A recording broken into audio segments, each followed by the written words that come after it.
The princess is performing on the stage. The king on the side happily enjoys. Suddenly, his attention is drawn to something else. A flea jumps onto his hand. He reaches out to swat the flea, but misses. The flea jumps around on him, more entertaining than the princess's performance.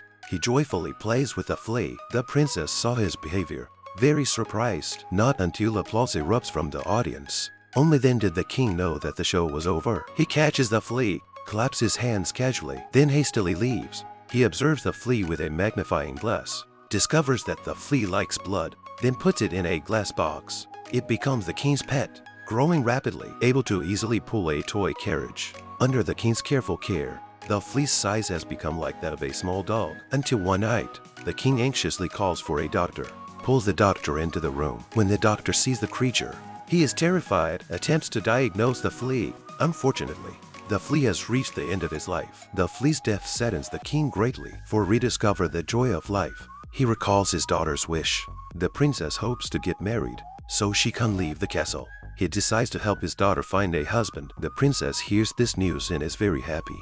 Curious about who will be her husband, the king says he doesn't know yet. He displayed the flea's leather. Whoever can guess what animal's leather this is will be able to marry the princess. Nobles gather in the palace. A man reaches out to touch the leather, gives the wrong answer. The king waves his hand for the next one.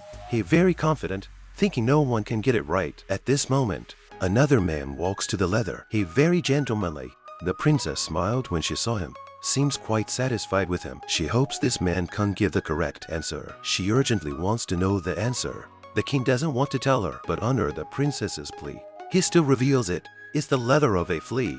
The princess is very surprised. The man carefully observes the leather. Then he has an answer. He says it's manatee leather. The princess looks at the king, hoping the king lets this man pass. Unfortunately, the king is very fair. The princess is very disappointed. At this moment, a man with a fierce appearance enters the palace. Guards stop him. The king hastily said everyone has a chance. He seems overly confident. Thinking no one can guess it, the man walks to the leather, then smells the leather with his nose. The princess hopes that this man will not answer correctly either, but the man's gaze is very determined. He gives the correct answer. Flea. The king's smile disappears from his face. He looks at his daughter. The princess breaks down. She ran out of the palace crying, then runs towards the terrace. She can't accept this fact.